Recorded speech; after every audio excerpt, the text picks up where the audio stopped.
बिस्मिल्लाहिर्रहमानिर्रहीम अस्सलाम वालेकुम। 10th chemistry chapter number 13 lecture number 11 start करना है। अच्छा, आज हमने स्टडी करना है विटामिन। विटामिन क्या होते हैं, थोड़ा सा उसके बारे में देख लेते हैं। असल में विटामिन जो था ये सबसे पहले 1912 हॉपकिंस ने नोटिस किया था इसको। ये थोड़ी सी हिस्ट्री है इसके अंदर, में भी शॉर्ट क्वेश्चन आ जाए तो बहरहाल। अच्छा, हमें एडिशन टू द कार्बोहाइड्रेट, अब हमें पता हम क्या क्या खाते हैं। जो मेन हमारा फूड है उसके अंदर कार्बोहाइड्रेट्स भी शामिल हैं, जिसके अंदर हम शुगर, रोटी, गंदम, ये सारी चीज़ें, और फलों के अंदर भी पाया जाता है कार्बोहाइड्रेट्स, दूध के अंदर भी पाया जाता है। तो ये तो हम खाते हैं, ये हमारे फूड का एक असेंशियल पार्ट है।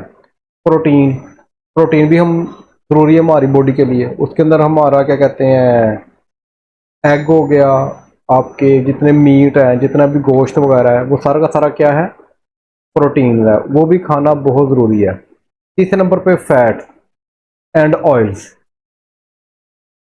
यानी कि हमारे जो लिपिड्स लिपिड्स जो होते हैं वो फैट्स एंड ऑयल्स हैं। ये भी हमारे लिए बहुत ज़रूरी है कि जो कि हम डेली रूटीन में यूज़ करते हैं।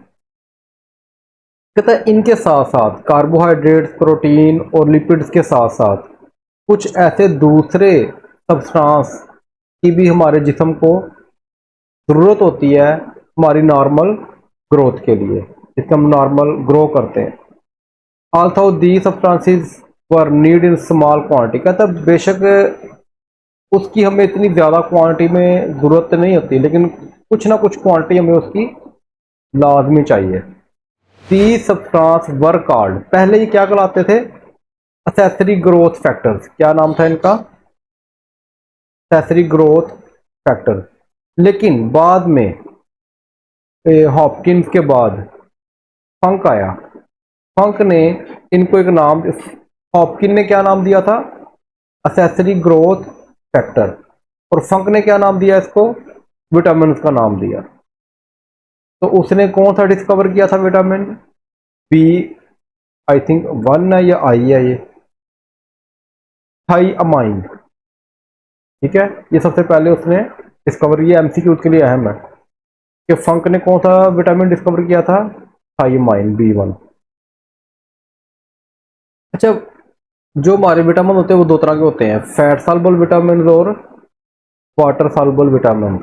तो आज हम पढ़ेंगे fat soluble vitamin. Fat soluble vitamin क्या होते हैं, कहता है ऐसे विटामिन जो पानी में हल नहीं होते। किसमें हल होते हैं, फैट के अंदर, ऑयल के अंदर।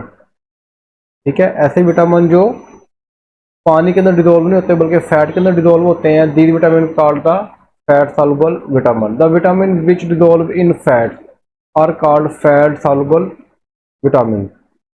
अच्छा, विटामिन कौन कौन से हैं, अगर हम इसका तरतीब से याद रखें, A B C D E, ई तक जाएं और उसके बाद के लगा दें।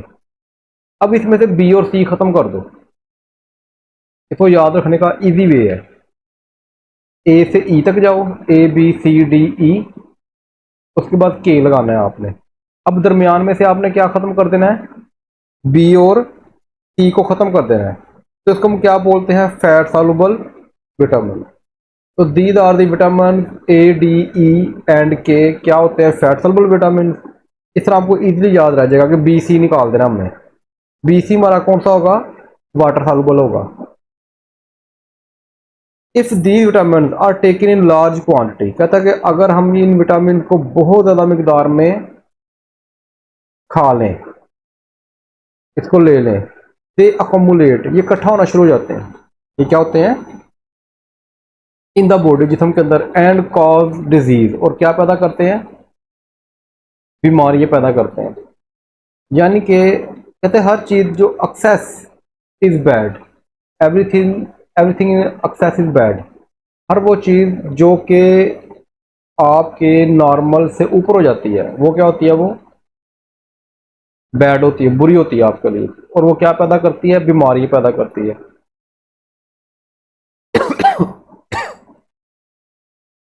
ये accumulate in the body and, और ये क्या पैदा करती है, बीमारी पैदा करती है। अगर आप खाना ज़्यादा खाओ बहुत ज़्यादा, यानी कि जहाँ पे आप एक रोटी खाते हो वहाँ पे 3 या 5 रोटी खानी शुरू कर दो, तो वो भी क्या होगा, आपको बजाय फ़ायदा देने के आपकी बॉडी को नुकसान देना शुरू कर देगा।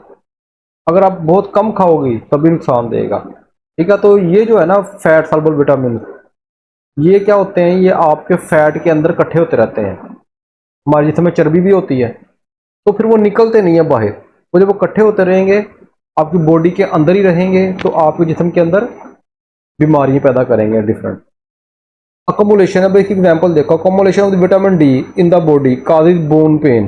वो क्या कर देगा, हड्डियों की दर्द पैदा करेगा, and bone like deposit in the kidney, और वो किडनी के अंदर स्टोन तो नहीं बन जाते, वो विटामिन डी की वजह से बनते हैं।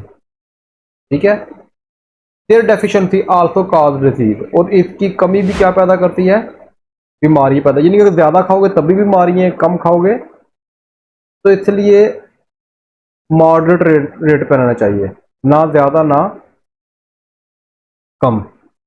तो ये देखो कि इसके साइंस हैं कि उदासी भी हो सकती है, बोन लॉस, हड्डियाँ कमज़ोर पड़ जाती हैं विटामिन डी की कमी की वजह से, क्रैम्प कर जाते हैं मसल, यानी मुख्तलिफ इशूज बनते हैं इसके ज़रिए।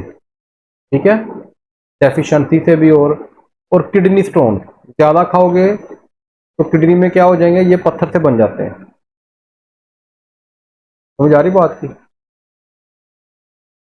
अच्छा, विटामिन ए, विटामिन ए के सोर्सेज, विटामिन ए कहाँ पाया जाता है, कहाँ मौजूद होता है, डायरी प्रोडक्ट्स, जितनी भी दूध की चीज़ें हैं उनमें विटामिन ए मौजूद होता है।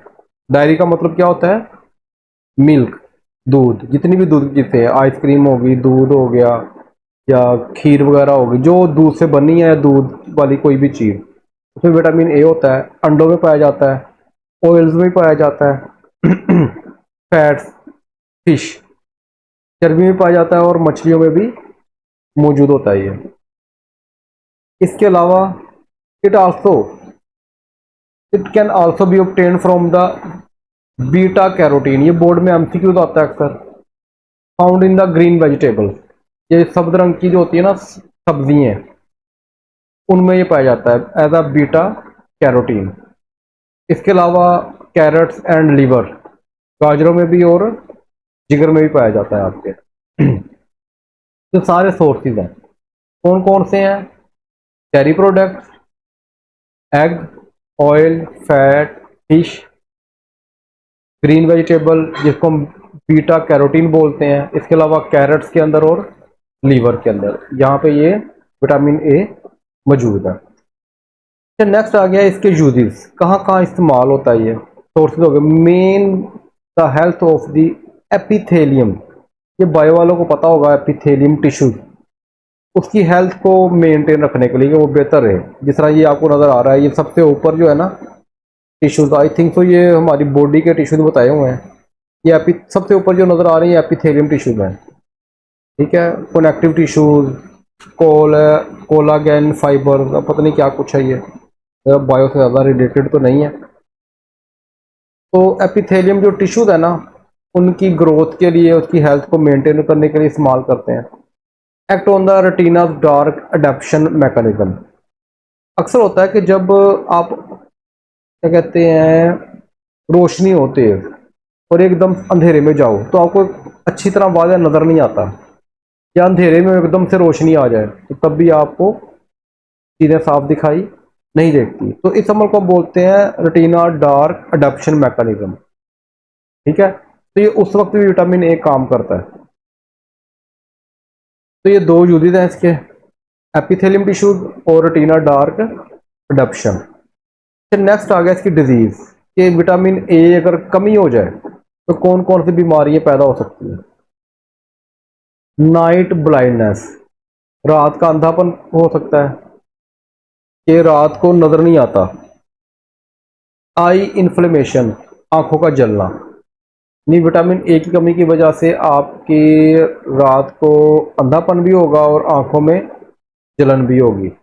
It can also be obtained from the, अच्छा ये तो ऑलरेडी हो गया, ये तो सोर्सेज है तो ये नहीं करने की जरूरत। ठीक है, ये पहले हो गया। तो ये इसकी दो बीमारियां बताई हुई हैं, night blindness and eye inflammation. Next आ गया हमारे पास विटामिन डी। विटामिन डी के सोर्सेज कौन से हैं? फिश लीवर, मछली के जिगर में, डेयरी प्रोडक्ट्स, दूध की चीज़ों में पाया जाता है, ऑयल्स के अंदर होता है, फैट्स के अंदर होता है।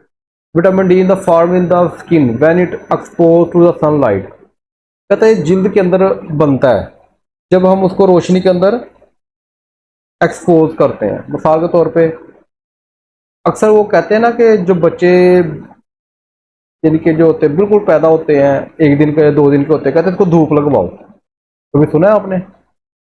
उनकी आंखों यरकान हो जाता है, उनको येलो हो जाती है आईज। जब आईज येलो होती हैं तो कहते हैं बच्चों को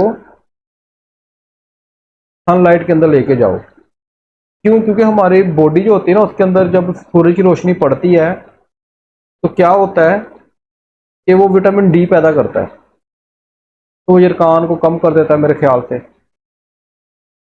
तो ये बहुत नॉर्मल यानी कि बात है। वैसे भी जब आप धूप में जाओगे तो आपकी स्किन के अंदर क्या पैदा होगा? विटामिन डी पैदा होगा। ये सोर्स है। अच्छा, विटामिन डी के यूजेस कहाँ पे इस्तेमाल होगा? ये has the role in the absorption of the calcium. कहता है असल में विटामिन डी क्या करता है, आपकी हड्डियों के अंदर कैल्शियम को जज़ब करने में मदद देता है, which is essential for the maintain of healthy bone. यानी कि सिंपल लफ्जों में कहा जाए विटामिन डी हड्डियों को मजबूत करता है। वो कैसे करता है? कि वो कैल्शियम को उसके अंदर एब्जॉर्ब करने में मदद देता है। तो इसका मतलब विटामिन डी आपकी हड्डियों की ग्रोथ के लिए या उनकी मजबूती के लिए बहुत ज़रूरी है। क्यों ज़रूरी है? क्योंकि वो कैल्शियम को उसके अंदर एब्जॉर्ब कर रहा है, कैल्शियम को उसके अंदर एब्जॉर्ब कर रहा है। ठीक है। अच्छा, इसके आगे डिजीज़ क्या है? रिकेट्स। रिकेट्स होता है कि हड्डियों का नरम हो जाना, कमज़ोर हो जाना। ये जो होता है ना, जो बच्चे होते हैं उनकी नॉर्मल बूंद होती हैं, लेकिन यहाँ पे देखो थोड़ी सी जो ऊपर वाली बूंद है ये थोड़ी सी कर्व नहीं हो गई, तो इसको रिकेट्स बोलते हैं। अब ये जोड़ों से कर्व हो गई, ठीक है, ये बाहर की जानिब कर्व है और ये अंदर की जानिब कर्व है। तो ये कौन सी बीमारी है?